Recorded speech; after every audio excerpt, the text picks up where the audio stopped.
दासको है सिनियर पास्टरको अनुमति लिँदै म एउटा उहाँको लागि विशेष नयाँ यहाँनिर पाहुनाको लागि है म एक दुईवटा वचन म तपाईँहरूलाई सेयर गर्न चाहन्छु। तपाईँसँग परमेश्वरको शुभ समाचार है, सुसमाचार भनौँ है, गुड न्युज भन्छ है, शुभ सन्देश तपाईँलाई म दिन चाहन्छु। अनि यीशु ख्रीष्टको जन्मदिनको विषयमा अस्ति हामीले सुनिराखेका थियौँ। अनि प्रभु यीशु ख्रीष्ट जन्मको विषयमा चाहिँ ज्योतिषीहरूले चाहिँ भेटी चढायो भनेर भनेको छ है। प्रभु यीशु ख्रीष्टको जन्ममा भेटी चढायो भन्दै थियो। अनि भेटी चाहिँ के चढायो भनेदेखि चाहिँ म तपाईँलाई सोध्दिनँ, म नै भनिदिन्छु। सुन अनि के अरे धुप अनि मुर्रा के भन्नुहोस् त। अनि त्यो ज्योतिषीहरू चाहिँ साधारण व्यक्तिहरू थिएन है, साधारण बिलिभर्स विश्वासीहरू थिएन, अझ एकदमै परमेश्वरको के अरे अभिषेक्त जनहरू हुनुहुन्थ्यो है। उहाँ एकदमै स्वर्गीय ज्ञान बुद्धिले भरिनु भएको प्रभुको एकदमै अभिषेक्त जन हुनुहुन्थ्यो। अनि उहाँ चाहिँ प्रभु यीशु ख्रीष्टको जन्म उहाँले चाहिँ थाहा पाएर प्रभु यीशु ख्रीष्टलाई भेटी चढाउन आएको थियो। अनि के चढायो भनेदेखि चाहिँ सुन, धुप र मुर्रा है। म यो अलिकति तपाईँलाई अस्ति पास्टर बाबुले भन्नुभएको फेरि तपाईँलाई म यसलाई रिभ्यू गरिराखेको छु। सुन किन चढायो भने भन्नुहोस् त, अस्ति पास्टरले के भन्नुभयो? सुन किन चढायो? हालेलुया। म तपाईँलाई भनिदिन्छु, टाइम बेसी छैन है।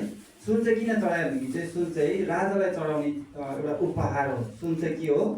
राजालाई चढाउने एउटा उपहार हो। अनि यसरी गर्दा प्रभु यीशु ख्रीष्ट चाहिँ परमेश्वरको पुत्र यीशु ख्रीष्ट उहाँ चाहिँ संसारको राजा हुनुहुन्छ भनेर उहाँलाई राजा घोषणा गर्नको लागि एउटा सुनको भेटी चढायो। अनि दोस्रो भेटी चाहिँ धुप चढाएको छ। धुप किन चढायो भने चाहिँ प्रभु यीशु ख्रीष्ट चाहिँ तपाईँले हिब्रूको किताबमा पाउनुहुन्छ, त्यहाँनिर यसरी लेखेको छ, उहाँ चाहिँ मल्कीसेदेकको दर्जा बमोजिम उहाँ चाहिँ के हुनुहुन्छ? उहाँ सधैँभरि प्रधान पुजारी हुनुहुन्छ। हालेलुया। प्रभु यीशु ख्रीष्ट चाहिँ मल्कीसेदेकको दर्जा अनुसार उहाँ चाहिँ प्रधान पुजारी। उहाँ चाहिँ हिब्रूको पुस्तकमा लेखेको छ, उहाँ चाहिँ के अरे त्यो हातले बनाएको मन्दिरमा होइन, तर स्वर्गीयको मन्दिरमै पवित्र स्थानमै पस्नु भएको छ भनेर लेखेको छ। हालेलुया। प्रभु यीशु ख्रीष्ट चाहिँ पूजा उहाँले चाहिँ त्यो एउटा धुप चढायो। उहाँ त्यो ज्योतिषले यति स्वर्गीय ज्ञानले पूर्ण भएको व्यक्तिहरू थिए है। उहाँ चाहिँ परमेश्वरको पुत्र यीशु ख्रीष्ट चाहिँ उहाँ चाहिँ प्रधान पुजारी भनेर उहाँलाई धुप चढाएको। अनि तेस्रो चाहिँ मुर्रा चाहिँ कसलाई चढाउँछ भने चाहिँ एउटा डेड बडीलाई चढाउँछ है। त्यो चाहिँ एउटा पर्फ्युम जस्तो हो, सुगन्धित तेल हो, अत्तर जो चाहिँ एउटा स्त्रीले प्रभु यीशु ख्रीष्टलाई पाउमा गरेको थियो है। अनि त्यो चाहिँ एउटा मरेको डेड बडीहरू लगाउने गर्दछ। अनि त्यो चाहिँ प्रभु यीशु ख्रीष्ट चाहिँ हाम्रो पापहरूको लागि उहाँलाई चाहिँ के अरे बलिदान हुनुहुन्छ भनेर त्यो अनुसार चाहिँ त्यो मुर्राको भेटी चढाएको थियो। हालेलुया। अनि म तपाईँलाई भन्न चाहन्छु प्रभु यीशु ख्रीष्ट किन जन्मिनुभयो? मत्ती 1:23 पढिदिनुहोस् त तपाईँले। म तपाईँलाई छिटो भनेर है म अन्त्य गर्न चाहन्छु। यो चाहिँ हाम्रो गेस्टको लागि मैले यो वचनहरू म सेयर गर्न चाहेको है। तपाईँहरू पुरानो के अरे तपाईँ सिनियर बिलिभर्सहरूलाई होइन है। हेर कन्या गर्भवती हुनेछ र एउटा पुत्र जन्माउनेछ र तिनीहरूको नाउँ चाहिँ तिनीहरूले इमानुएल राख्नेछ, जसको अर्थ हो परमेश्वर हामीसित है। यहाँनिर मुक्तिदाता पनि भनेको छ है। मुक्तिदाता प्रभु यीशु ख्रीष्ट चाहिँ मुक्तिदाता हुनुहुन्छ भनेर भनेको छ। प्रभु यीशु ख्रीष्ट किन जन्मनु भयो भनेदेखि चाहिँ हाम्रो पापहरूलाई नामेट गर्नको लागि है परमेश्वर यीशु ख्रीष्ट चाहिँ जन्मिनु भएको।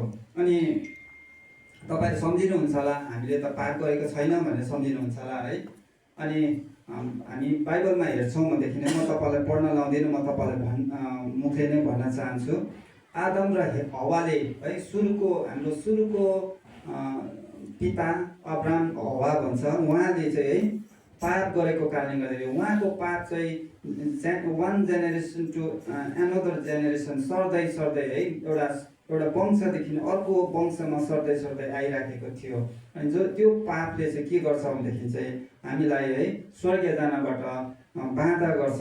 बाइबल यसरी भन्छ है, हामी सबैले चाहिँ पाप गरेका छौँ। रोमी 3:23 पढिदिनुहोस्। माइकमा आएर पढिदिनु हाम्रो अन्जुले।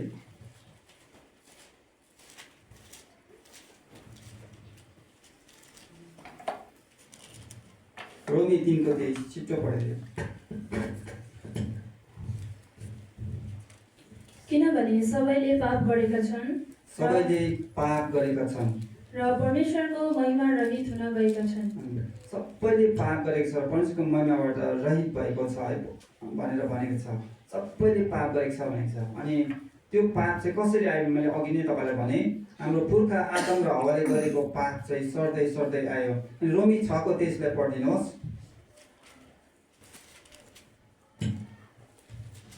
किनकि पापको ज्याला मृत्यु हो, तर परमेश्वरको अनुग्रहको वरदान हाम्रा प्रभु येशू ख्रीष्टमा अनन्त जीवन हो।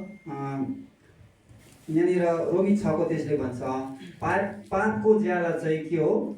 मृत्यु हो, र तर हाम्रो प्रभु येशू ख्रीष्टमा चाहिँ अनुग्रहको वरदान चाहिँ उहाँमा अनन्त जीवन हो।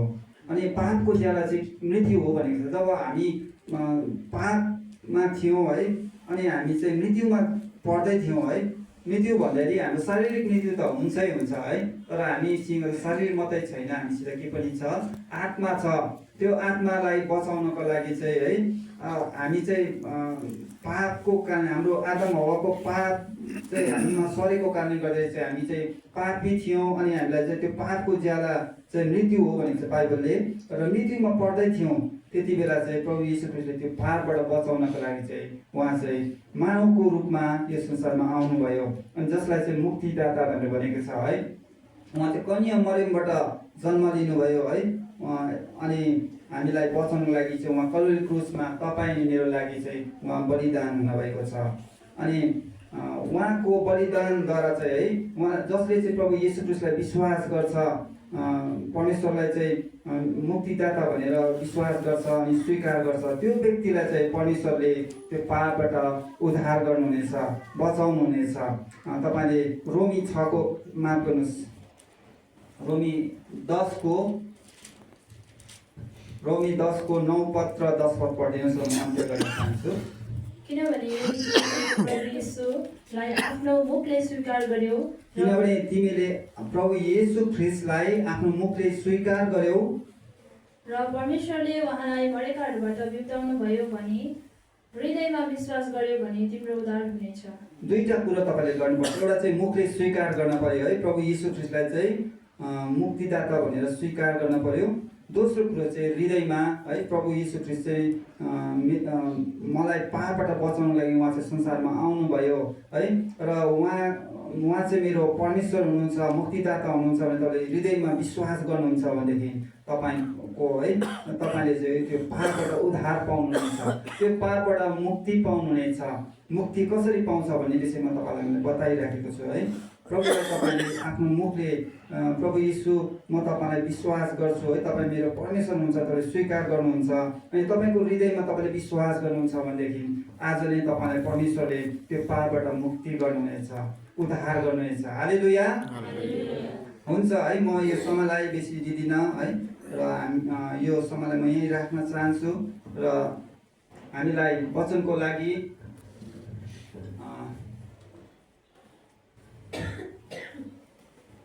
हाम्रो दीपक भाइले है वचनको लागि दीपक भाइले हामीलाई प्रार्थना गरिदिनुहुनेछ र हामी परमेश्वरको वचन प्रभुको दासबाट सुन्नेछौँ। र यति बेला हामी सबैजना आँखा